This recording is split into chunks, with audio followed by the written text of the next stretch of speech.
I-NPA ithi leli cala libuyiselwe enkantolo ukuze abasolwa bezophendula ngalo. We believe that with the information before us after the investigation that they've got a case to answer. Therefore, it was important in the interest of the justice that they be brought back to answer for this matter. Umqondisi we-NPA kuzwelonke uthi umshushisi uAdvocate Mkhuseli Ntaba wathola umyalezo owawumsabisa ngesikhathi ebheke ecaleni ngeledlule.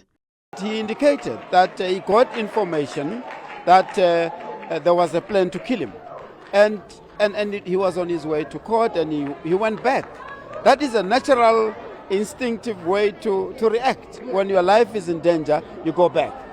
Izolo i-NPA ifake isikhalo eKhomishanini ebhekele ukusebenza kwezimantshi mayelana nokuziphatha kwemantshi eyachitha icala ngesonto eledlule. We found her conduct to be injudicious, and of course it's for the Magistrates Commission to carry that out and come up with a finding with regard to the prosecutor. The prosecutor himself, we want to find out exactly what happened, and that's why we have ordered an internal investigation.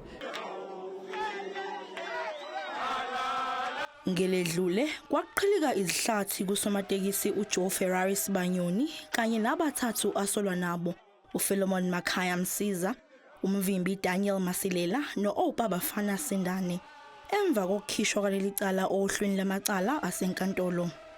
Laba babhekene namacala amathathu nokukhona kuwo elokukhokhisa imali usomabhizinisi waseMpumalanga ukuze avikeleke kanye nokushushumbisa ngemali.